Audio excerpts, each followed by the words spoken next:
sweaty hole in the wall, writing songs on pizza boxes and bar napkins, looking for a free drink and a place to crash. And they did it for the love of playing loud-ass rock and roll music.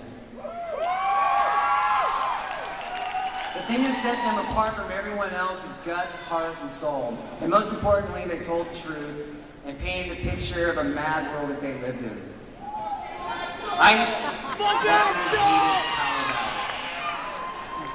I hated jock party anthems. As a young musician, I craved something more. Appetite for Destruction delivered. Ultimately, they became the biggest and best rock and roll band, and that was off of one album. After that, Guns N' Roses delivered with GNR Lives, half a live album and half an acoustic record. Most people think of acoustic records might show off that more sensitive side of a rock musician. It's not sensitive. But this record made them come across as outlaws, and they never lost their edge for 1 second. But I had to kill her.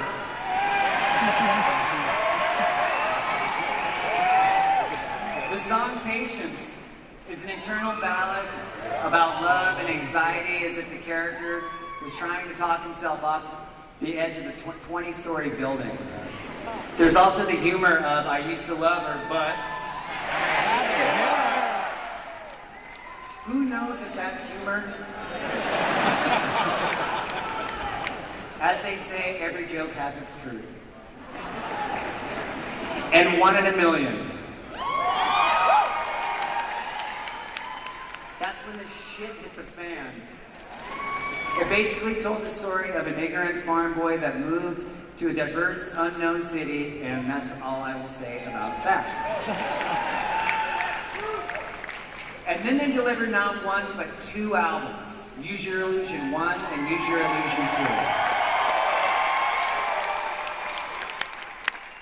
2. New GNR records that had fans literally crashing in record stores to hear what Guns had to come up with next.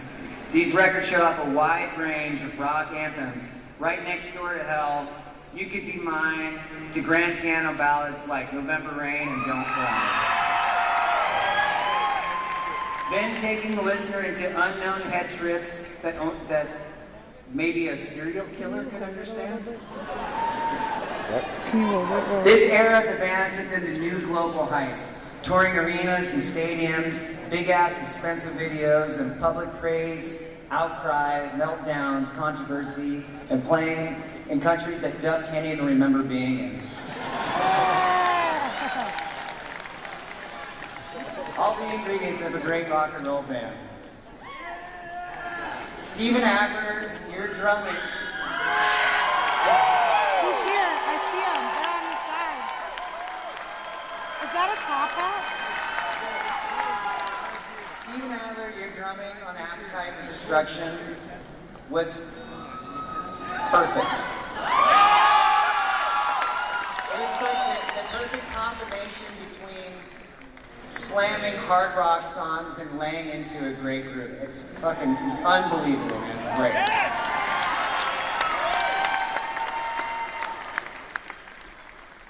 Matt Sorum. You took over seamlessly, and you brought in. What did you bring in?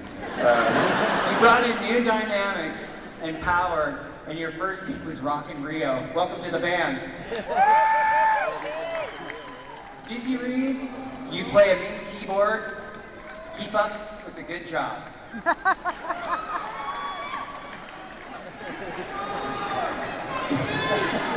Duff McKagan.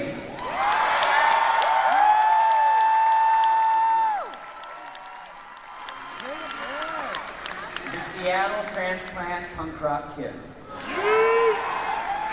You're like Johnny Thunders with a bass. The bass line to Sweet Child of Mine is so good you can sing along to it.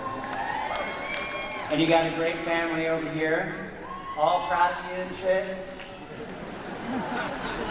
And you were in a band called The Farts.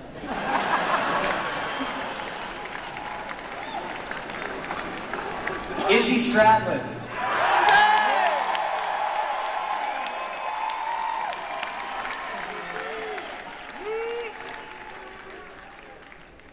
Wherever you are, I hope you can hear me right now. You're probably driving an RV across Egypt right now. You're like the Miles Davis of rock and roll. The way you played and weaved with Slash was an effortless craft. You got that fucking Ronnie Wood mojo, I'll tell you that right now. Gilby Clark, I love you. Where are you? Gilby Clark. He's out there somewhere. Slash.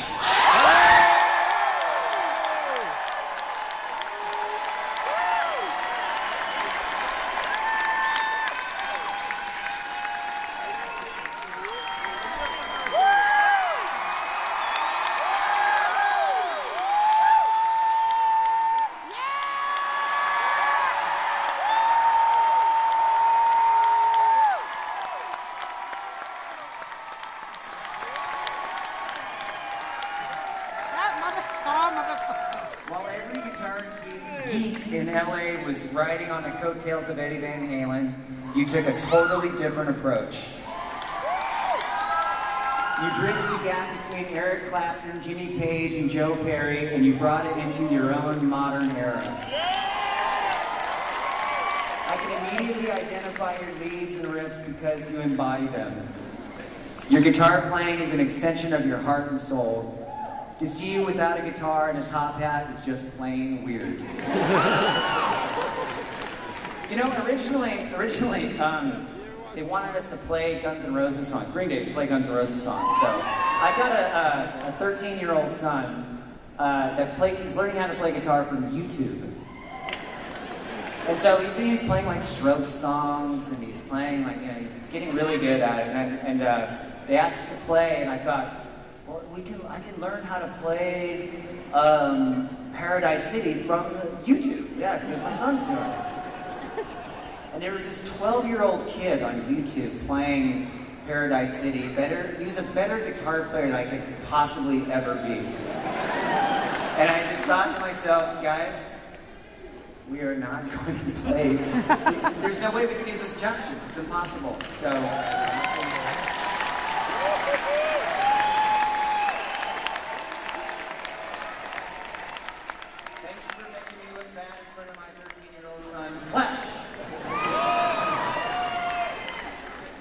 And let's see, who am I missing?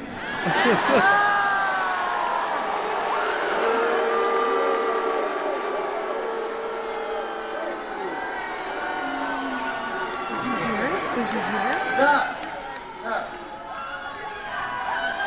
Yeah.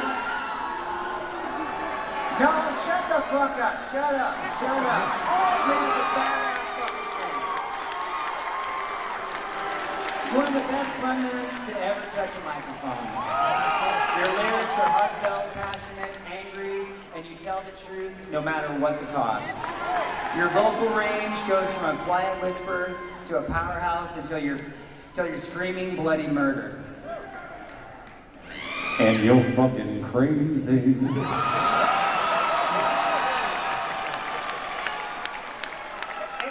Those singers are crazy. I can vouch for that right now. But you know, I mean, being in a band is it's a very complex thing. You go through eras and chapters of your life. Most people don't go through any eras or chapters. They just sit around and watch TV and do the same thing over and over again every single day. But being in a band, your eras and your chapters are your albums. That's your craft. And so you can name that part of that time of your life. Phrase. But that's an era of your life right there. You talk about where you were at when you wrote the song. You talk about where you recorded it. You talked about the first time that you ever played it. This is your life. This is our lives. This is what we do. But sometimes you got to look back at the old chapters if you want to move forward. And the reason why you have to look backwards is to know where you fucking come from. Ladies and gentlemen, Guns N' Roses.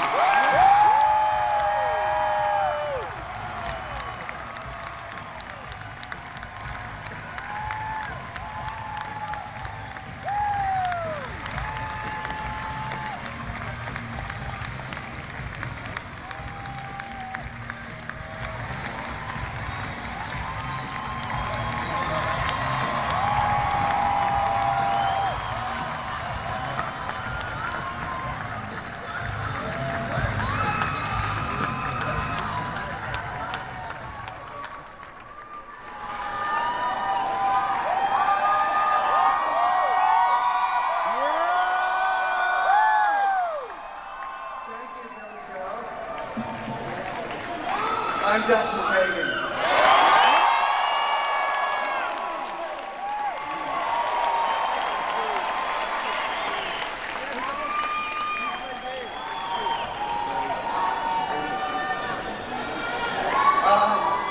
This is, I'm so honored to have met these guys in those ranked back alleys in Hollywood. And we learned how to write songs together. And we created brutality and beauty and I know, we'll have to stop. all at once. Or do you want me to keep going? Oh. We had no audience.